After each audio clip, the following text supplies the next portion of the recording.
Okay, good morning or good afternoon, everyone. My name is Andrea Marusic. I'm currently the Global Lead for Business Environment at the World Bank Group, and I'm co-chair of the Business Environment Working Group. Thank you very much for joining this webinar on local content policies for private sector development. We're really looking forward to two great presentations and hopefully questions that will follow. Just one, you received the instructions, so we will start with the presentations, and then hopefully we will have time for questions, which we would like to kindly ask you to give through the chat function. There are also some questions that already arrived through the registration form, so we'll look at those as well.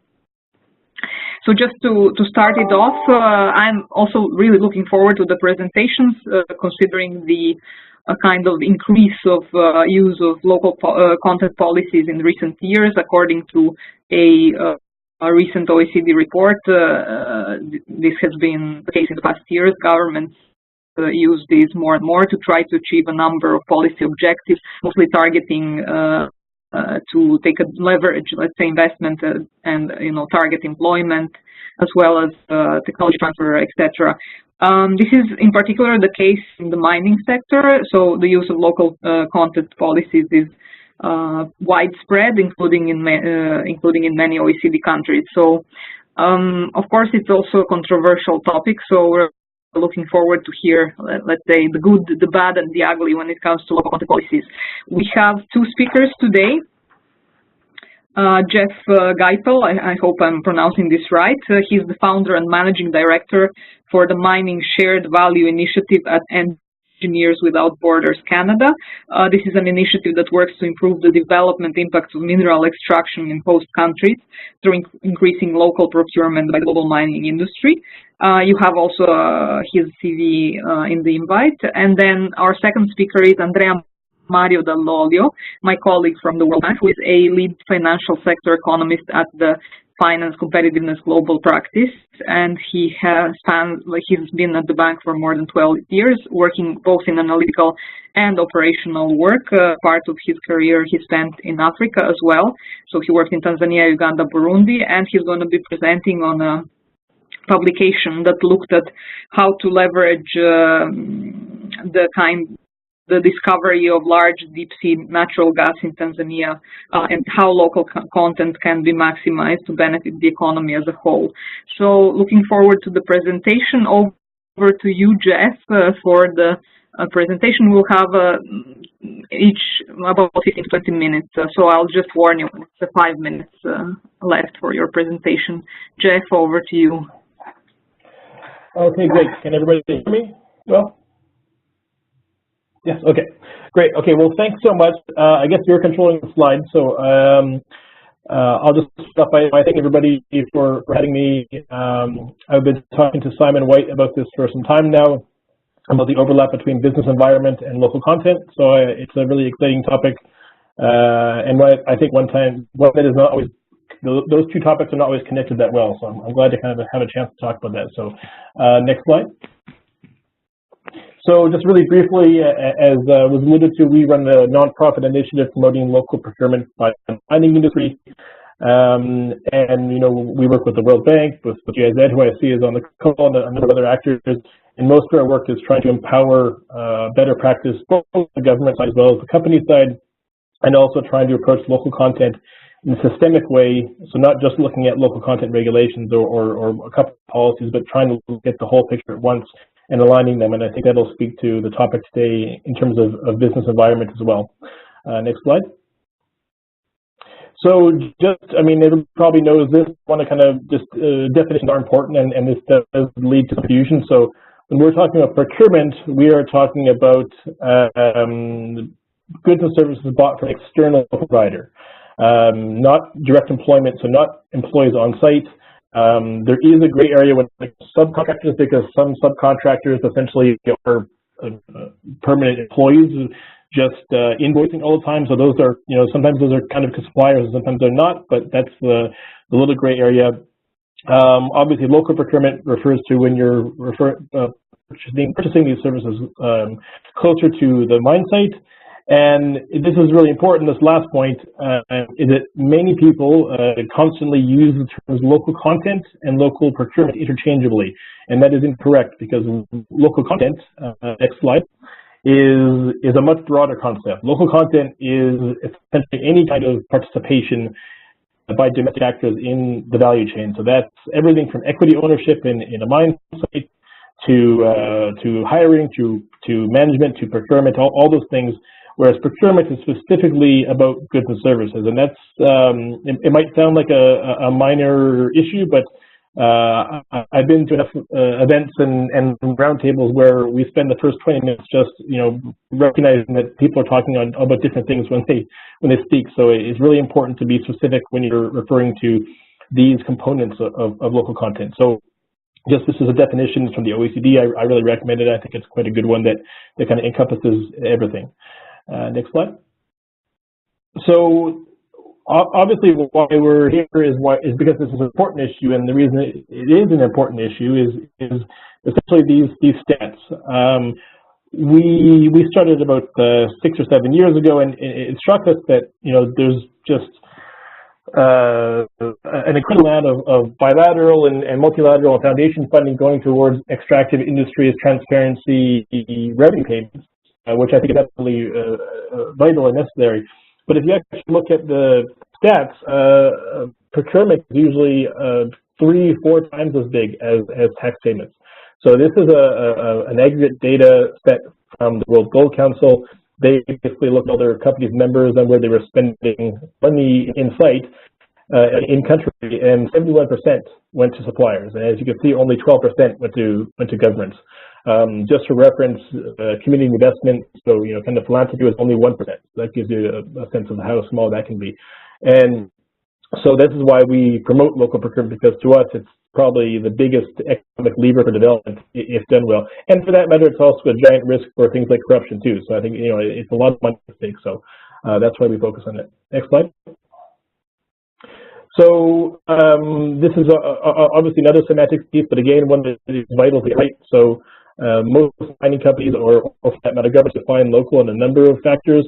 The most obvious one is geographic location, where you would look at how close it is to the mine site, definitions from regulators, whether the communities are impacted by the mine site. So you might actually have a situation where a community downstream 200 kilometers is considered local, even though it's farther away from a local community, because the downstream impacts are negative. So they are considered in the sphere of influence for the mine site, and therefore people feel a need to make sure they have more benefits because of that. And then you have an issue of whether the firms are owned by local firms, which is a very complicated thing to do, frankly, and there's a lot of issues of fronting and ways to get around those definitions. But ultimately, you do want to have some kind of movement towards local ownership, local management of these firms. So one way to define local is to incorporate how much they're owned by particular groups, and that's also what's going on in Canada and Australia with Indigenous people, and in South Africa with Black economic empowerment, where the definitions are strictly tied to the nature of the group who are targeted by the regulations. Next slide.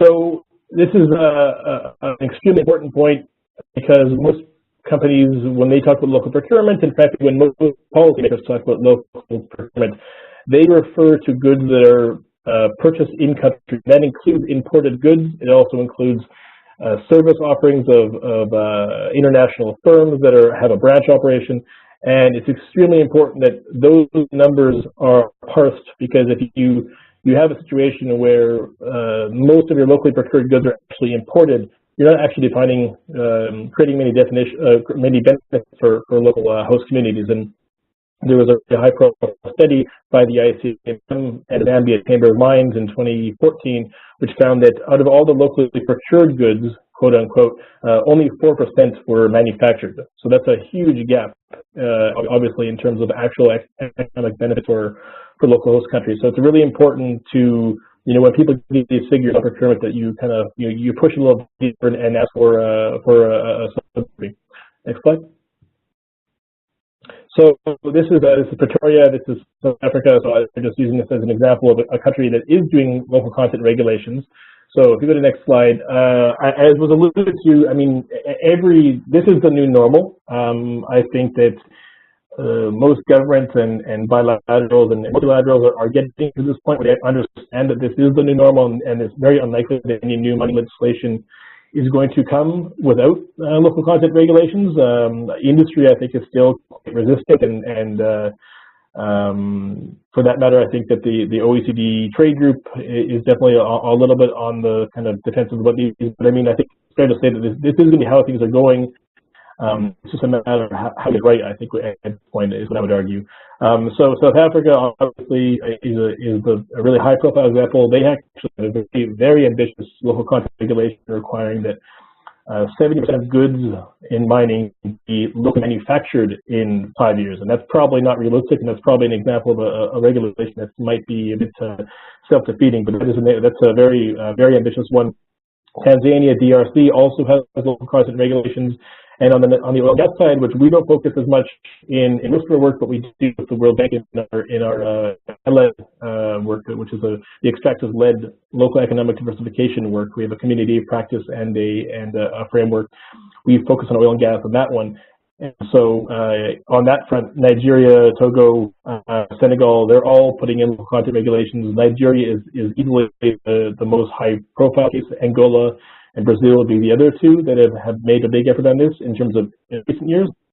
And as you see there, Brazil recently relaxed its local content regulations due to industry pressure. And there's always the industry pressure on these, and there is a need to get a balance right. But just to make the point that essentially industry will always oppose the regulations, so it's important to take the opposition with a grain of salt. Next slide. So this is important that obviously local content rules are illegal under the WTO in terms of non-discrimination. However, there has been no challenge to date brought towards any industry country on local content laws, and I think that's there's a few reasons for that. One is that the sums of money might just be too small to bring the entire power of the American government to make a complaint against Senegal for the local content regulations. Probably is not. They have bigger fish to fry. And the second piece, I think, is that it doesn't look good it does not look good for a company to bring in the power of their home corporate country to then go after the government for their laws, because it doesn't look very good for the social license. I think that's another reason you see that companies are not really until they get very bad. I don't think companies are necessarily going to try to raise complaints. But as we all know, local content regulations have been challenged, and just here's a couple examples recently, including the U.S. challenged India for their local content requirements for solar panels, and here where I'm from, here in Ontario, in Canada, we had a green power local content regulation, which was challenged successfully by the in Japan. So I mean, people do challenge these things, but so far not on the extractive industries. Next slide. The second kind of regulation, if you want to call them that, SWAP, is what you call community development agreements. So in Canada, they're usually called impact benefit agreements. In Australia, land access agreements. In Mongolia, community cooperation agreements. So they have different terms. And it's a relatively new form of regulation. It's sort of soft law to hard law. There's a range. So some of them are as fluid as just a set of principles, and the other ones are very confidential agreements which have grievance mechanisms and the ability to do lawsuits. And we're going to see, probably in the coming years, the first examples of IBAs being challenged in courts, because right now, they've only been around for a couple decades, and it's very difficult to necessarily hold a company accountable for kind of commitments in a broad sense. And so we'll see what will happen in the next coming years. But you do see that these are a new way of doing this. And for example, I mentioned here in Canada that we are one of our territories is making a law that requires these agreements. And for that matter, Mongolia already has a law. So if you don't have a wider local content regulation, you can also have an agreement or a condition for these agreements for mining licenses. One advantage over CDAs over wider legislation is that the CDAs can be negotiated at a community level. So you can better target goods and services, you can better make commitments because they're for one specific context, not an entire country. So there is a bit of a tailoring you can do with these agreements as opposed to wider legislation. So they have an advantage in that respect. So the obvious question is, do they work? And here's the negative side. So one is that companies virtually unanimously oppose them. There is a mixed record of success in mining, and we don't actually have a lot of data to prove what's going on because they are relatively new. Governments do not have the ability to enforce them very well, so it's consistently an issue that, if you say, for example, that if you want to do anything like value addition in terms of your definition of local, to say, well, you need to have local employees or use local components. I mean, that's extremely burdensome regulatory task to actually look into all those things. So it's quite hard to enforce. Wrong targets. I alluded to the South Africa example, which may be, maybe too ambitious, and that's likely there's a good chance that'll backfire. Next slide. Corruption. There is a legitimate concern about local content regulations being misused, and we did some work with the OECD on the psychology of corruption risks and laid out some of this. The Brazil Petrobras scandal, where money was funneled to a political party via Petrobras oil company. So that is a real issue.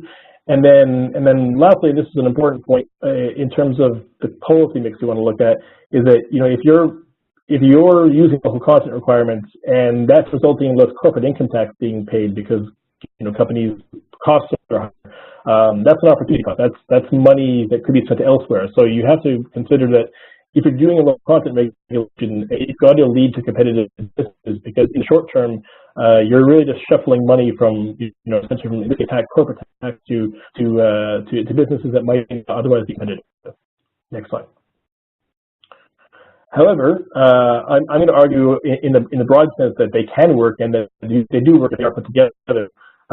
China, if people, the U.S. trade representative will often complain that, for example, that local content requirements don't work, but China, if they don't do that, they should go to China, because China is arguably the biggest user of local content requirements, and it's obviously a giant economic development success story. South Korea previously, historically used them extremely effectively. In oil and gas, Norway was extremely effective in using local content requirements to build up their engineering capabilities and that kind of thing. When it comes to CDAs, we've seen real success in Canada and Australia in terms of changing behaviors and getting companies to buy locally and building up suppliers. So they do. And I might just sort of spin the question around. People kind of say, well, do they work?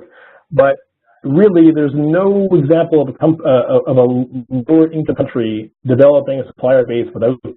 So yes, many countries have tried to use them, and there's been a mixed record of success. But the overall reality is that no country that was sort of at a very low income level has used only free market to get to a competitive supplier base. And some people might use the example of Chile, because they're known for having a big supply base. But the reality is they had Codelco, which is a state-owned mining company, and they had their own local content policies and quite an interventionist policy. So even Chile does not really fit that example.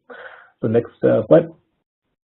And then I just want to round up the conversation so we have lots of time for questions. But one thing that strikes us is that if you look at most local content regulatory guidance from bilaterals and multilaterals and research, they don't generally include the business environment as the topic, which strikes me as a big problem. And you can see it when you get on the you'll see this in really acute terms. So if you don't get the business environment right, your local content requirements or a mining company's policies, for example, are not likely to help all that much. So next slide. This is Zambia. I was there in November, meeting with suppliers. This is actually a really interesting case. It's Chinese and Chilean companies invested in the grinding media mill balls factory, and that's quite an ambitious project, and it seems to be working. But if you go to the next slide, what I've found in Zambia, and this is something we've seen elsewhere, is that there's a number of business environment conditions which make it extremely difficult to manufacture. And so in Zambia, we found that you could import a number of products that were mining related duty-free. You could either import them duty-free because they were from, they had an exemption on mining equipment, or because they're exported to Zimbabwe and there's a trade agreement with Zimbabwe, they could basically import a uniform duty-free from Zimbabwe. But if a clothing manufacturer wanted to make uniforms, they had to pay a 25% duty on the imported materials. So there's simply no way that a local manufacturer of clothing is going to be able to compete with that duty-free import if they have to pass along that 25% that cost. So, this is just sort of a point that if you don't have local content requirements informed by what's going on in the wider business environment, they're not likely to work. Next slide.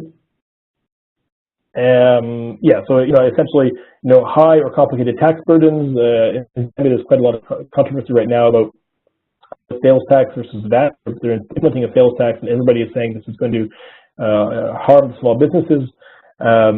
Just on the administrative front, you cost of electricity. You might just the real reason why you might not be having local manufacturing may not be because of local content requirements or lack of them, but simply because the cost of electricity is too high. And then likewise, the poor, it's going to be cheaper to import to the ports than it is to import to manufacture inland and set them on a very long journey over land. So this is just to make the point that if you're looking at local content requirements in a vacuum and not understanding that there's a wider picture, it's not likely to succeed. Next slide. Next, my last one. Some takeaways. So local content regulations must be positioned in the context of the business environment. This is something that we're seeing a little bit of a lacking when it comes to assistance to host countries. Coordination between ministries is essential. We see constantly examples where the Ministry of Trade and Industry, for example, is not at all engaged in the discussions around local content requirements, leading to confusion, conflicts. Essentially, in Kenya, for example, they have a local content bill in the Senate, but they have another one in the Congress, and it's it's very confusing for everybody. So you need to have some coordination. And then lastly, you must go beyond just the ease of business, because there is an element of policy goals that will affect which elements of the ease of doing business make the most sense. Sorry, lastly, just to kind of plug our main flagship project, with the mining local procurement reporting mechanism.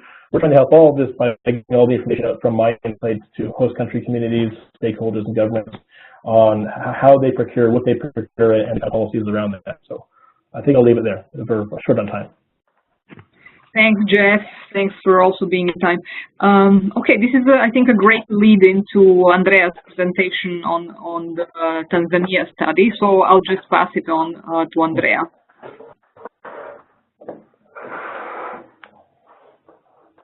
Andrea, you need to unmute.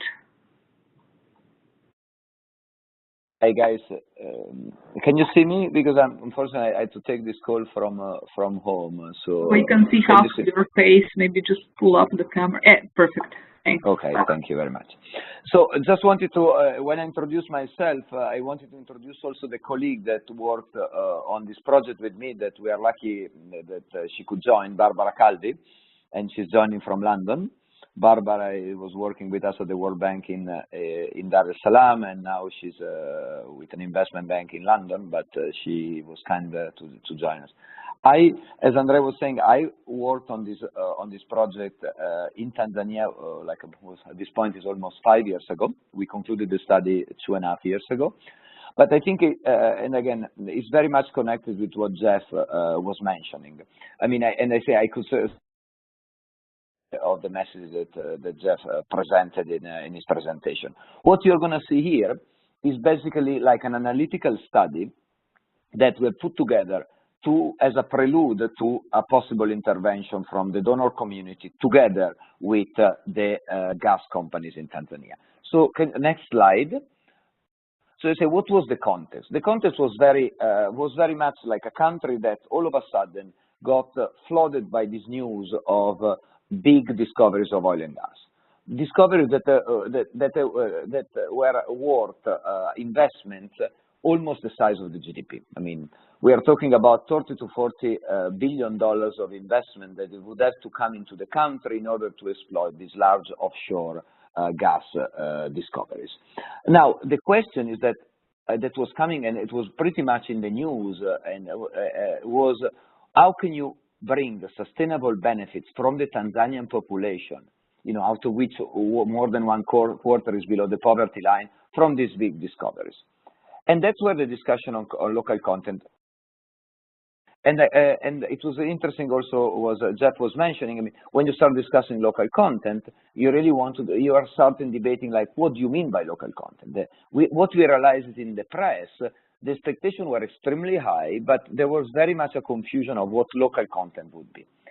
Now, so what did we do? Next slide.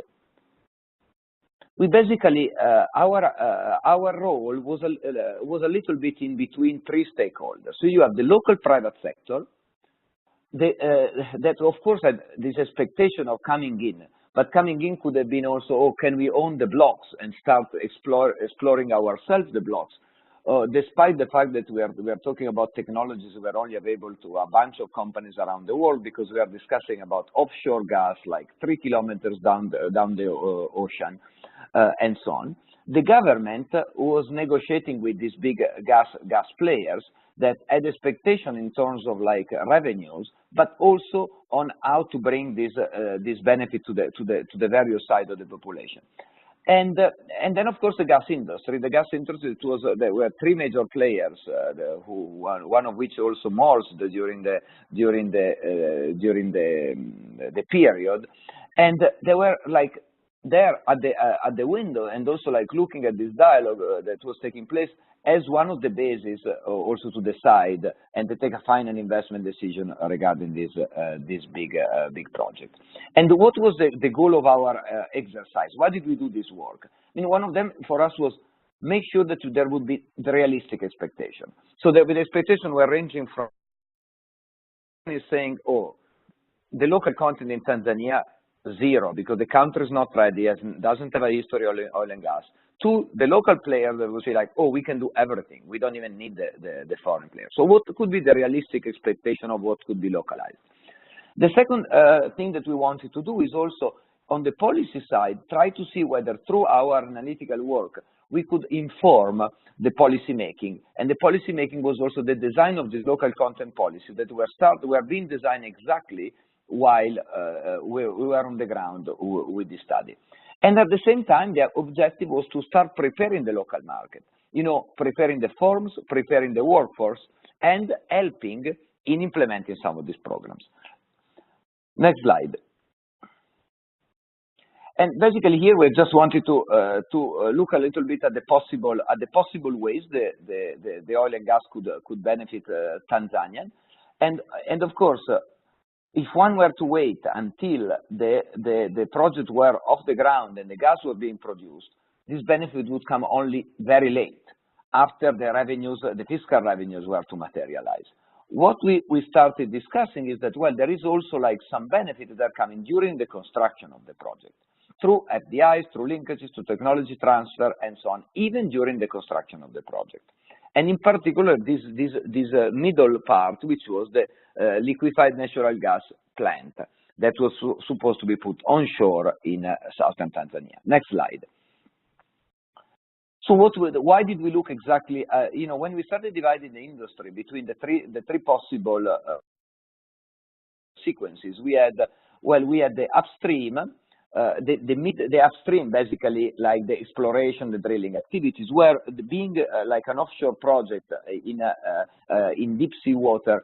Basically, the potential for local participation was relatively low. There could be a capacity built over time, because what we understood is that over time, with this manifold that we're putting down the ocean, would have to be refurbished and so on. There would be capacity that could be built and could be localized. And that was the experience, for example, that we got from Egypt. But it was not the priority sector. On the opposite, you had a midstream, which is the construction of this $15 to $20 billion project for the liquefaction of the gas onshore. That's being basically a big construction project and a big investment. That one could create a lot of opportunities that could be then transferable. So you would have the peak during the construction phases, and then probably the local content would phase out. But at the same time, our opportunity was can you create capacity? Can you upskill the construction industry, for example, so that this construction industry could be then participating to other projects? And then there was the downstream, of course, but that could have potential, but was later, so we didn't focus on the activity. So our study was mostly on this high potential for local content in the near term. That was the construction of the LNG plant. And Barbara, please feel free to come in at any time, whenever you feel that I'm missing anything. Okay, next Andrea, slide. Barbara isn't connected to sound on her computer. She may be one of the call-in users. We'd need to unmute okay, them perfect. to see. Okay, no problem. Okay, next slide. So how did we do this work? I mean, this is like just very basically, we forced, given that the project was so complex, we divided the work in basically 3 phases. We said, first of all, we prioritized the potential cluster in which you break down this $15–20 billion project. Then we looked at the priority sector, really bottom up, doing really like analysis of each of these clusters, and then we started looking at what are the gaps that we can try to fill. But I will see more like in the next slide. So basically what we did here was to take this $15–20 billion project, we reaggregated the project into 55 clusters of the different type of activity. The different color coding tells you like the major type of work. And then the one that we have with the right border were the one with the high potential for which we did like a much more thorough analysis. And what we got was what you see in the next slide. So we basically, we categorized the industry in the priority cluster in basically according to 2 dimensions. One, how big the cluster was, so how much the spending on the cluster was, and at the same time, on the horizontal axis, we measured like the estimated local content potential. So you have basically 3 types of industries. So you bottom right that says these are the support services that are limited in size, but we content. I mean, local services could be anything that goes from security to catering and so on.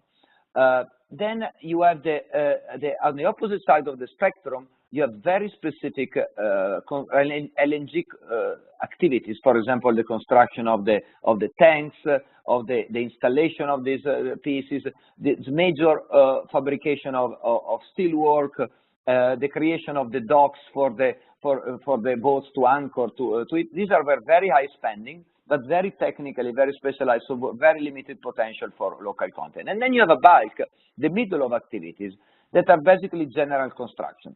So in a sense, the building of an LNG plant is not any different from a major construction process. So it has like earth moving, site preparation, the construction of the camp for the workers, a lot of concrete works, construction of roads and so on.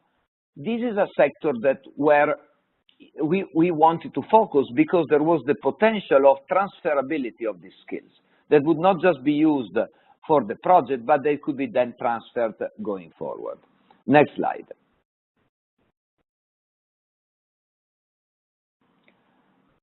Now, when we started measuring bottom-up for these sectors, what is the local content potential, we encountered basically the question that Jeff was mentioning. What is local content? And we have to really define conceptually also like the way to start doing this assessment. What is local content for us? Is local value added, produced, local value added for the economy. So we said, how do you measure this one? You have basically through the creation of labor. When you had wages, you have the local jobs and the foreign jobs. So the local jobs would create local value added. Then you have for goods. On goods, we had exactly the question that Jeff was mentioning. I mean, we say, well, we had to we distinguish between local produced goods and foreign imported goods. We knowing that it was very difficult that the locally produced goods were basically a proxy for locally purchased goods, was a proxy for locally produced goods. But it was as good as we could do. Then there was the other way to create value added is basically through the profits that were going to local companies, through the subcontracting part. So because profit will contribute to the local value added directly. But this is just one part of it, and this is also very important because when you start like discussing like, oh, we want fully localized thing. I mean, this is only, there is also distributional aspect. There is also this is only going to the owner of farm. It doesn't go to the local Tanzanian.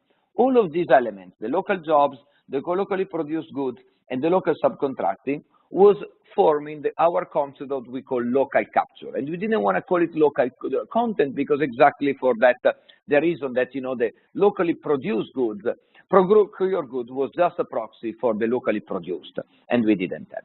Please, next slide. Now, when we looked at this 15 priority cluster, then we started with, and you see a color coding here for according to these 3 dimensions. How many jobs they can produce, how many goods they can locally procure, and how much subcontracting do you have. And then you see a little bit, like in a more granular way, the explanation of the chart. So for support services, is the one with very labor-intensive industries, with good labor creation opportunities, and where, of course, there is a need to create these skills, to improve upon these skills. Then you have and then, of course, you can have for some of them also like procurement of local goods, so that downstream, like a local value chain that can be created also for agriculture and so on.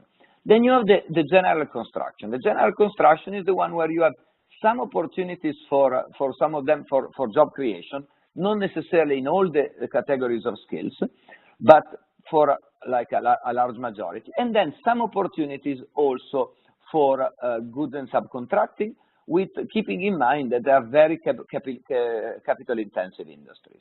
And then finally, we have the specialized industries. For the specialized industries, there are some job opportunities.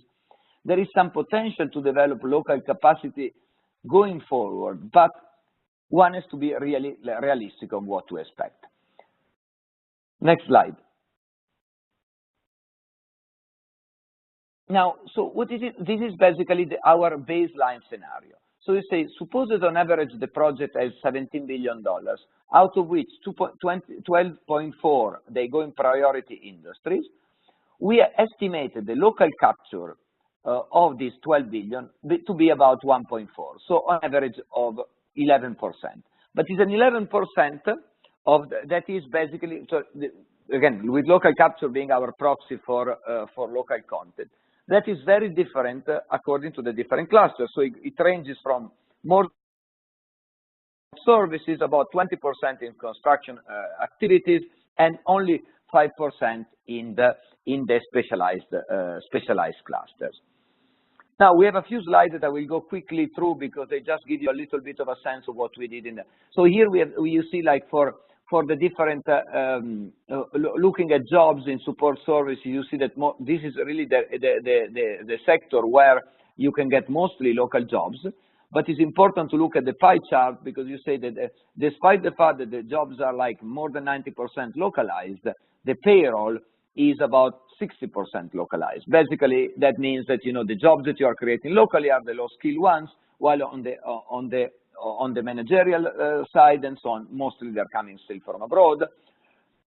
So that one has to be kept in mind. One other element was coming very clear from our work with the local communities, that it's not just a matter of discussing local content, but we had the discussion of what we called local, in the sense the local communities, they not only they didn't want people to come from like abroad to prepare, like, you know, to doing basic skill jobs, but it was also important not to have people coming from Dar es Salaam or from the north coming to the southern region to do the jobs that they would consider they could go for them.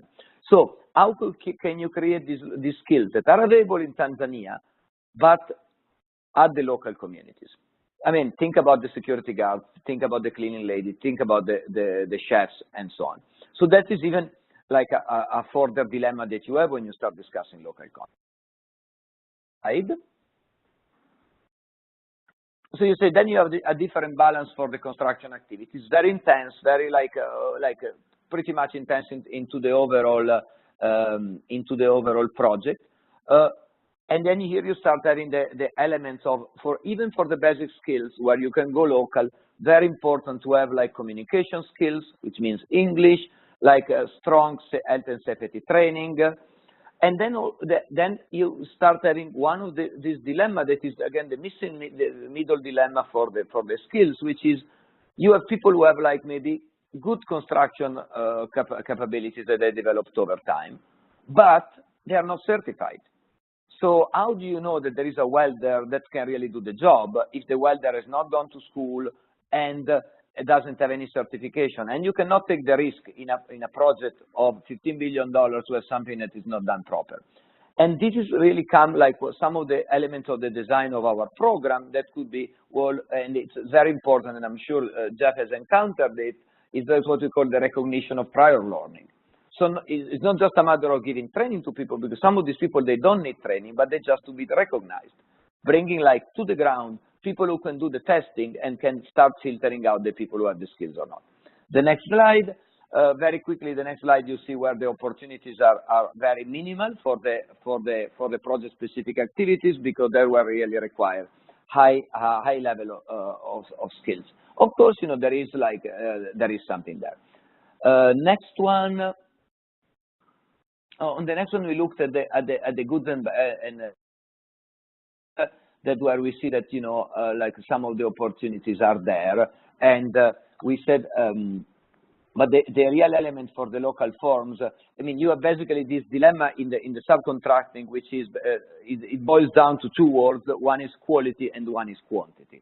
So being able to on one side to satisfy the quality requirement and certification, and in an industry that is so specialized like oil and gas or mining, you really need to have companies who have all these like international certification. How do you make sure that like a local SME in Tanzania has the certification? That's the first dilemma. The second dilemma is that even if you find companies who can produce like according to the certain standard, can they scale it up? Typical example was the one for catering. You have a few companies that could serve, for example, they were serving already the mining industry or some small project, but they had like the capacity of serving like 300 meals a day.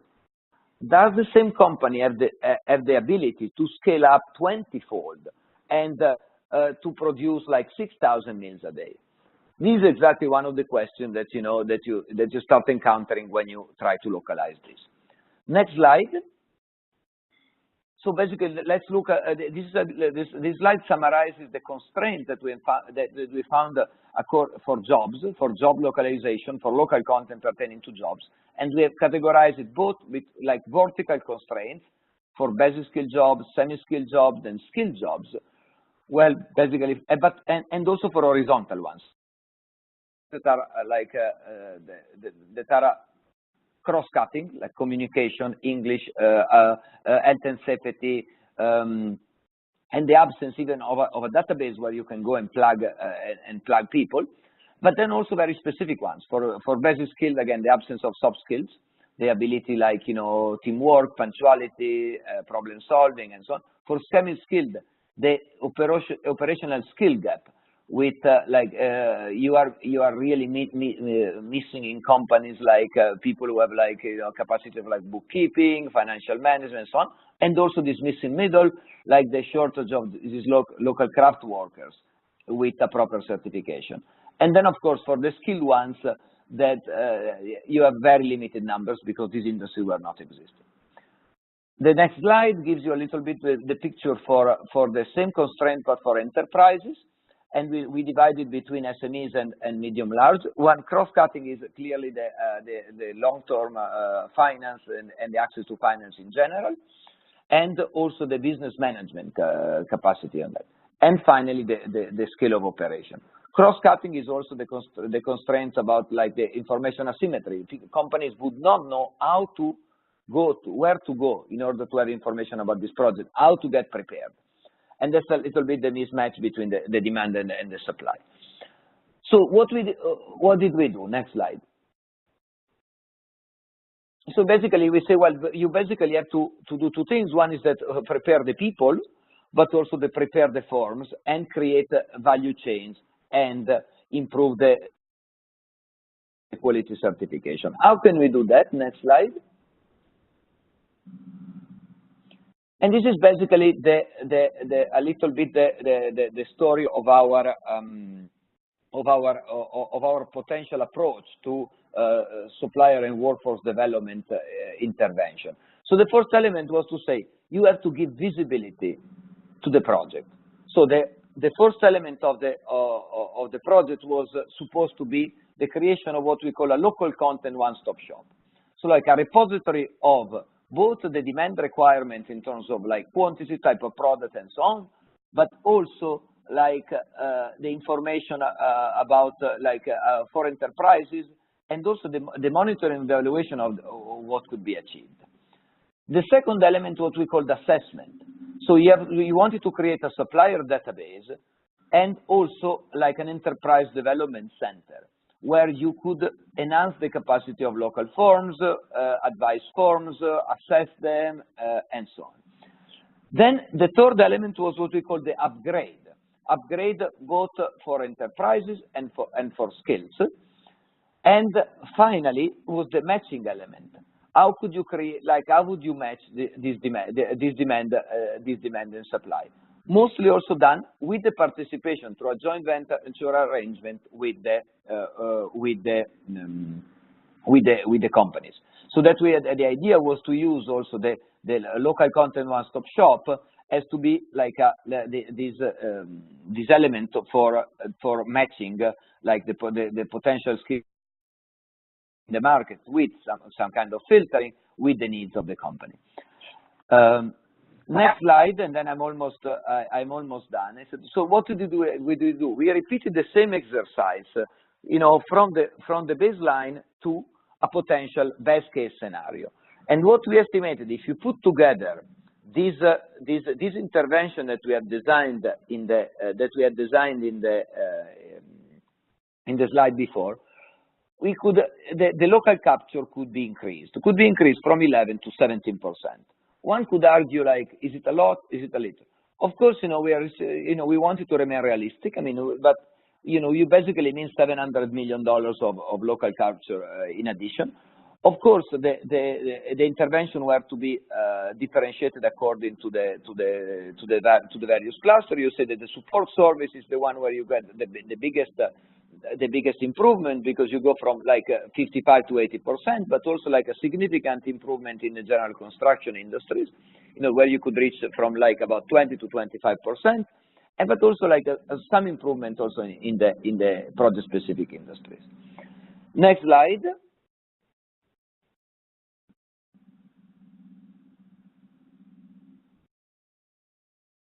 And you say, well, this type of like, you know, when in order to put together something like we had designed, basically you had to have like a coordinated approach between the public sector and the private sector, and also the donor communities, because basically, you know, the public sector has something to do in terms of like the preparation of people, the business environment, and so on, but there is a role.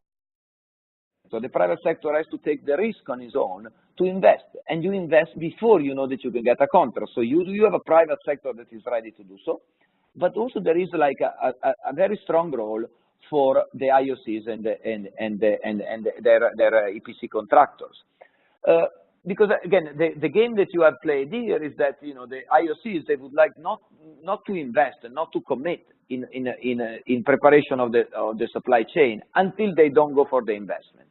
But if you wait until you reach what we have put in the slide here, the FID, the final investment decision, at that point, if you work in an environment that is not Canada but is Tanzania, it's too late, because to prepare a firm and to make sure that the firm can do the necessary investment, can get the quality certification, you employ 2-3 years minimum, and the same for skills. But at that point, if you go only at that stage and you do procurement in 6 to 9 months, at that point there will be nobody ready. So can you do ex ante some investment? That's one of the examples. But the second example that you have also of the role of the IOC was, can they do some kind of innovation in procurement? One of the examples was, again, think about catering.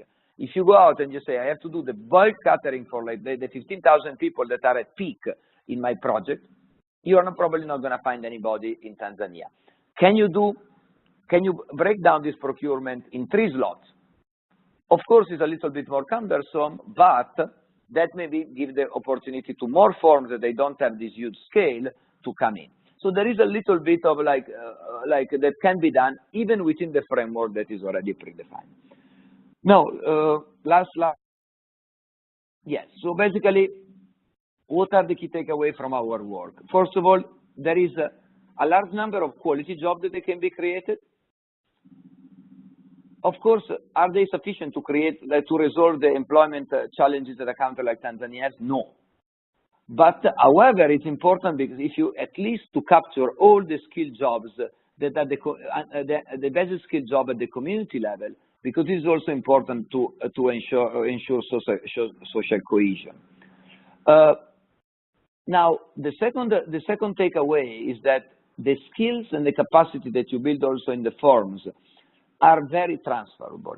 So in a way, focus on the sector and the cluster where there are transferable skills. So you are not just linked to oil and gas, to a specific industry, and that's why here we focus, for example, on construction activities, because this one are very relevant for countries like Tanzania where who have very deep infrastructure needs. And if you basically build the skill, they can be transferred going forward. Now, the third element is the one that I was mentioning right now. Given the low skill and the low industrial base for a country like Tanzania, the preparatory intervention for both the companies and for people, they need to be launched way in advance of the final investment decision. And this is a key challenge because the private sector, the IOCs, they don't want to invest before. They prefer to wait only when they are 100% sure that they are going to go ahead with the project. And in Tanzania, I don't think they've done it. Now they are going to move only now to the final investment decision done preliminary. Now, the fourth element is that, the private sector alone doesn't have the capacity and doesn't have the incentive to work alone. So there is also a public good component. So who can only do intervention, even if they don't know whether they're going to bear any fruit? That is the typical work that like a donor or the government should do, because you prepare skill that, you might still move forward with, even if the project doesn't take place.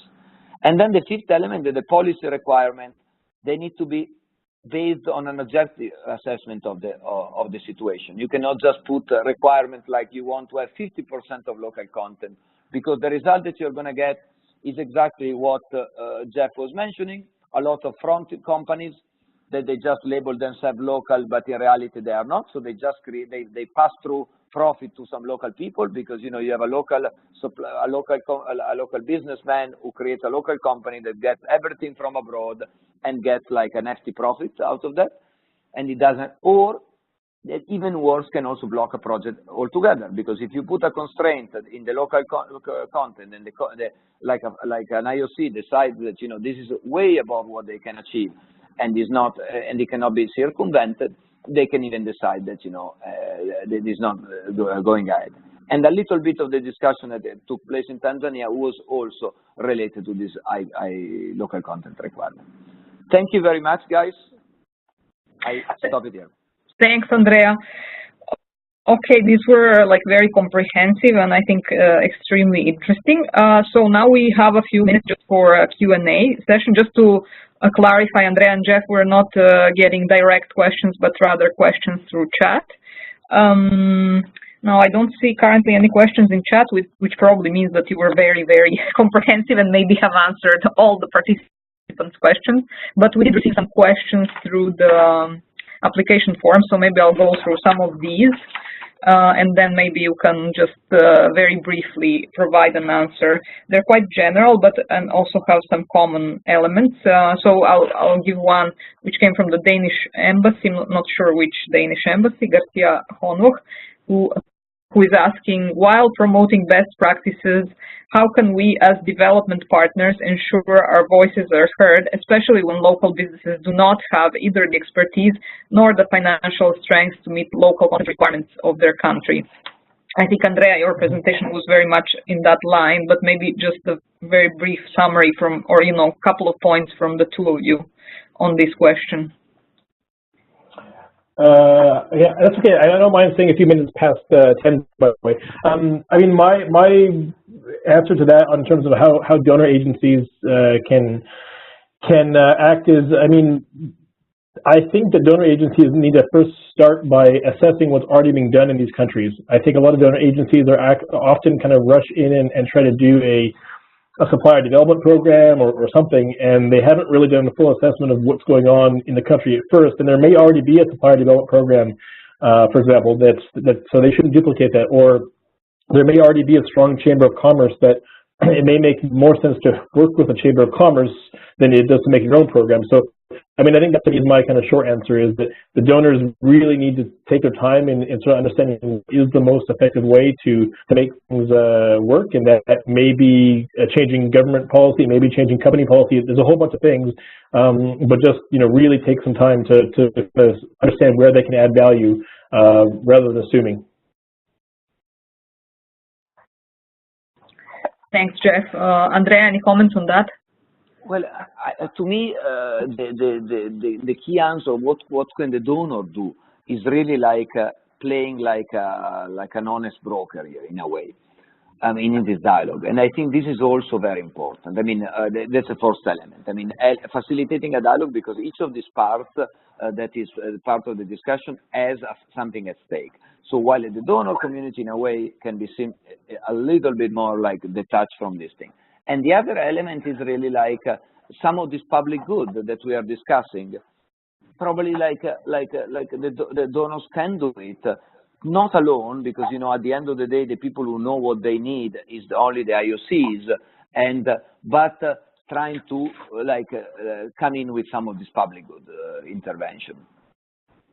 But again, working only with the industry, because otherwise you risk of replicating, as Jeff was saying, a new supplier development program, and maybe there is already one, but can you scale it up? Can you do a little bit more again on the public good side, which is, I'm creating skills, but even if the project is not taking place, the skills can be transferable, and maybe the invest on his own, but the donor community can. Okay, thanks. Now there is another quite general question, and I think you touched also upon it, but I will maybe combine two aspects. So one says from DCED, Julia Kretke, how to assess when local content policies, projects or policies are appropriate. And in fact, the research does show that these, let's say, quantitative requirements may produce more costs than benefits. And so I just wanted you to clarify or answer that part. And then maybe the second part of the question is, how do you get the private sector on board, the investor on board? Jeff, you did mention that they are unanimous in opposing any sort of local content policies. And I know, Andrea, you did some extensive consultation with the private sector. So how do you get them on board? So maybe Jeff first, and then Andrea. Yeah, I mean, I can start on the quantitative targets. I mean, I think that there's a balance. There's been a lot of effective local content requirements that have come in non-quantitative formats. So, for example, Australia, they have a lot of requirements to produce reporting on what they're buying and what they're doing, and then the government takes that reporting to kind of steer resources. So there's a lot of soft ways you can spur local content, such as requiring companies report on their local procurement. In terms of hard targets, I mean, I do believe there's a space for them, but they have to be extremely informed and extremely specific. So I don't believe it's a very good idea for generally speaking, for a country to implement some sort of across-the-board 50% target. I think it makes more sense to find a product which currently right now is at, I don't know, 40% being 40% local and 60% imported. Maybe make that target 45 for that one product. I mean, I think specific select targets, I think, can drive performance, and I think there's a value for that. And when you take that money that's being spent on these businesses, and if you invest them into capacity building for those businesses, I mean, eventually you don't need a target. So I think there is a role for them. I would just say they need to be very specific and very well informed. What was the other question? The second question was on getting the private sector on board. So, I mean, I think on that one, I mean, you need to engage the Chamber of Mines or the Chamber of Oil and Gas or whatever it is in the country. I think you need to get them on board. I think you need to get them in the same room.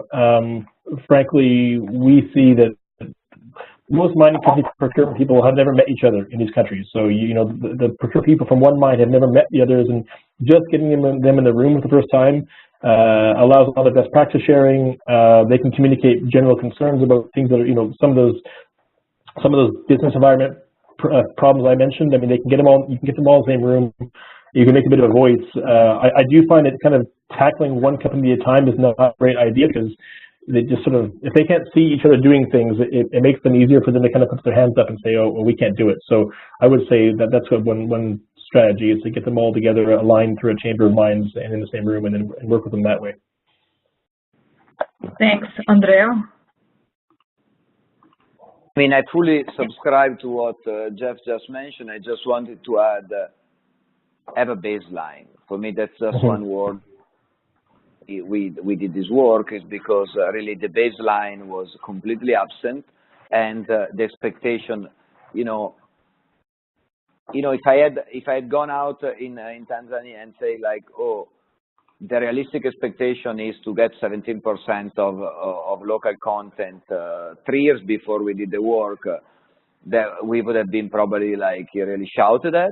But the moment you go and you really like have like some analytical basis and you have a baseline, you really help in creating the expectations. And I think this is also very much important, and that's another thing where again the donor can do, simply because we are again a little bit more independent than we are considered to be independent compared to if there is the company themselves. And by the way, the company themselves, they do their studies. They don't disclose it, and they have no incentive to disclose it. So I think a role of the donor community is there also for that, in contributing also to create these local expectations. Thanks a lot. And then maybe one last question, because we're already over time, very briefly for you to comment on, which is about the WTO that came from Sylvia Aguilar. She's saying, can you please comment on local content being illegal under WTO rules? Many countries have such regulation on their public procurement rules.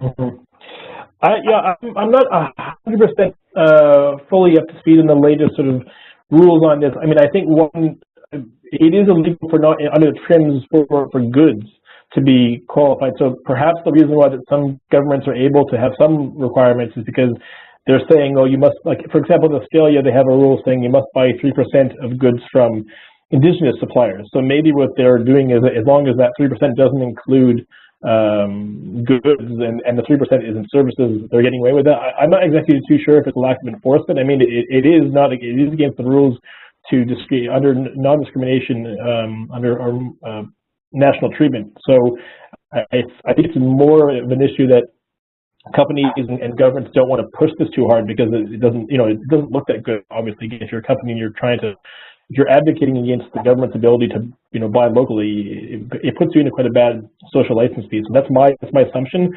I think there are exceptions in terms of some countries still have some leeway, and there's a few ways you can get around them through things like rules of origin rules. But that being said, I think the bigger issue is non-enforcement rather than the fact it's illegal. Thanks, Jack. Yeah, I don't know, Andrea, if you want to comment on the WTO at all, or no, I think it's fine. I mean, I also have the same view that Jeff has, and actually, I'm not an expert on WTO related issues, but clearly, like there is a way to make them. I think to make them work around. I mean, it's so. Yeah, I think. Briefly add, there is a couple of resources. There's a paper called Isabel did a paper called "Is there policy space still available for local content?" I mean, there are a couple of papers that address specifically about policy space under the WTO for extractive industries. I don't, not so much in government, but there are a couple of papers that have done this on the E15 initiative, and GIZ and CCSI have made a paper too. So if people want to email me, I can pass this along. Okay, thanks a lot. Yeah, that would be great. I think that probably answers also the other question that came that's a bit related from Judith, which is how can we balance local content regulation between fair and free. So we can leave that, like, which is there is a lot of material for maybe other sessions on this. I'm sure, like a lot of questions and interest. So maybe let's conclude it here for this webinar. Probably my main takeaway, I mean, there are a lot of lessons, and the presentations have been extremely, informative and useful. The one thing which I would highlight, which both of you kind of raised, is the baseline, and the need to know exactly, the kind of local environment, the issues, how, kind of getting all. Also sufficient time to be able to maximize local contribution. So that would probably be my main takeaway, and I think that came from both of you, and maybe Andrea's and Barbara's analysis is very fascinating from that perspective, that it provides this baseline, and it will be interesting to see whether in Tanzania they actually do take into account some of these findings. And also your presentation, Jeff, gave very good insights into the, let's say, key and important issues when we talk about local content. So, that leads me maybe just to thank both of you for taking the time for these presentations. Maybe I was just, wanted to tell the participants to fill in the evaluation forms, which they will, I think, get from us. And, looking forward to seeing you for the next webinar. And Jeff and Andrea, thank you very much. Thank you. Bye-bye, everyone. Thanks a lot. Bye-bye. Have a good day. Ciao. Bye.